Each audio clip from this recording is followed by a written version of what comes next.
Bonjour à tous, ici c'est Robert, Bob McJoss sur la mortaise. Donc on m'a demandé de faire une démonstration de la nouvelle goujonneuse que j'ai acquise dernièrement, la GESEM 8350.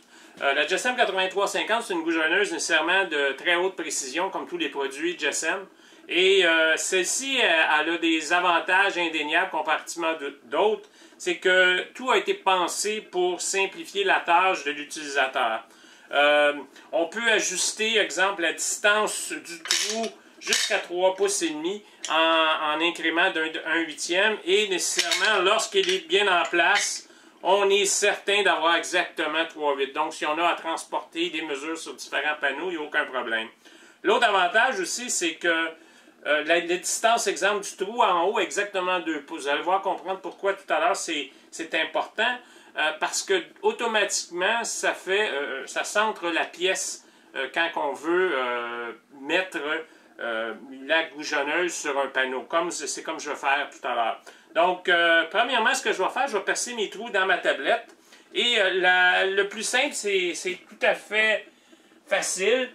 J'ai simplement à apporter ma goujonneuse sur le côté. OK.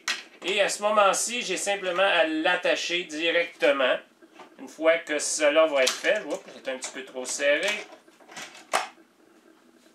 Donc, je m'assure que tout est bien ajusté. Donc, la goujonneuse, elle est accotée facilement. J'ai simplement percé mes trous avec la mèche qui est fournie. Donc, ce que ça va être, je vais être exactement à 3/8 de mon panneau. Au centre, parce que j'ai placé ma goujonneuse, exemple, à 3/8. Donc, je sais que je fais exactement 3/8 de pouce.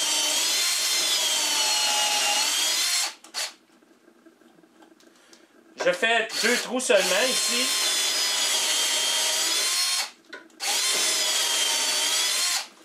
Maintenant, pour aller faire les autres trous, c'est très simple. Vous allez comprendre pourquoi. Dans le kit qui vient avec, j'ai un espaceur standard. Ce que je fais, j'ai simplement amené ma goujonneuse et choisir le trou. Il rentre parfaitement dedans. Donc, je peux encore poser ma clampe, mais à ce moment-ci, c'est vraiment plus nécessaire. Et je suis certain que je vais faire un autre trou à cet endroit-ci.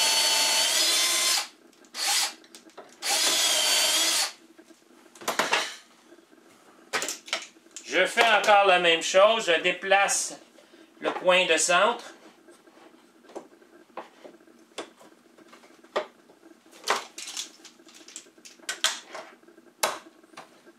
Et je perce de nouveau.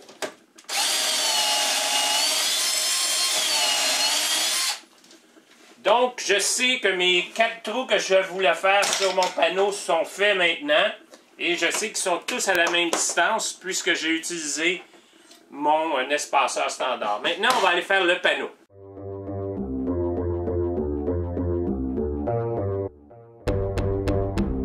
J'ai malheureusement fait une vidéo et il aurait fallu que je le refasse. Donc, j'avais défini tous mes trous sur les autres panneaux. Et ce qu'on doit faire, c'est ce que je veux montrer simplement, c'est l'utilisation du guide GESEM pour transposer les trous sur le deuxième panneau. Donc, ici, j'ai un autre panneau qui n'est pas exactement la même largeur, mais sur le côté, c'est important. Ce qu'on va faire, c'est on va utiliser le guide GESEM pour faire notre trou. Malheureusement, comme je vous ai expliqué tout à l'heure, je vais vous monter le guide, c'est qu'on peut simplement aller 3 pouces et demi au maximum à l'arrière. Malheureusement, mon trou est à 4 pouces et demi. Et donc, à ce moment-ci, c'est pas très bon. Ce qu'on va faire simplement, c'est que je vais enlever le guide, pas le guide, mais le support arrière. Et ce qu'on va faire, c'est utiliser nos goujons du panneau du dessus. Donc, je vais vous montrer comment ça fonctionne. Ici, sur le guide, on a exactement pour le centre du trou 2 pouces.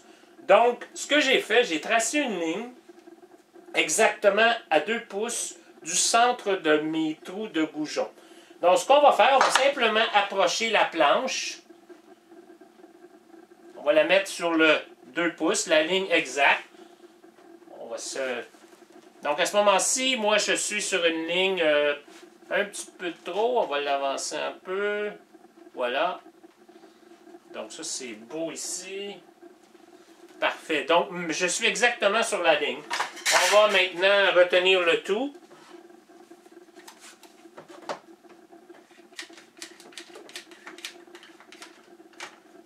Donc, on va encore vérifier que tout est en ligne. Donc, on est sur la bordure, donc il n'y a aucun problème.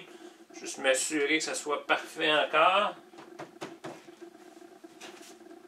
C'est pas supposé servir à ça, des outils, mais on s'en sert.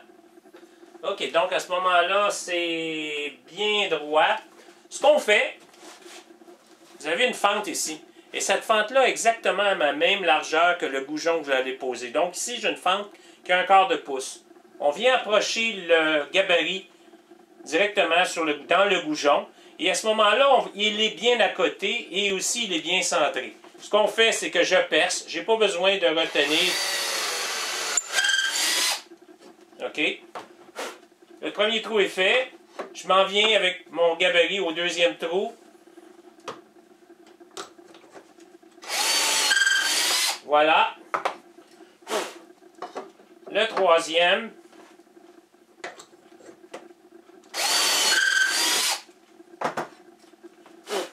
Le quatrième maintenant.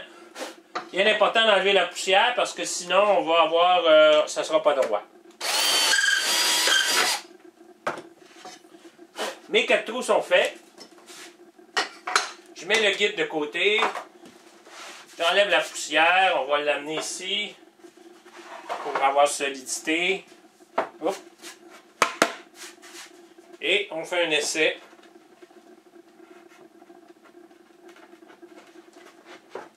Et voilà.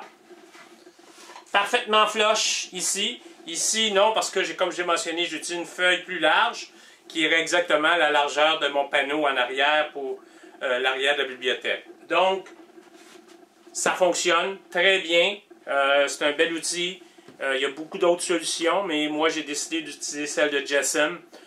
J'ai d'autres outils GESEM et Incra. Et pour moi, c'est de la très bonne qualité. Donc, je vous remercie beaucoup de regarder cette petite vidéo-là. Et si vous avez des commentaires, n'hésitez pas à m'en laisser. Une chose, je ne travaille pas pour GESEM et je ne reçois aucune compensation de leur part. Merci, bye bye.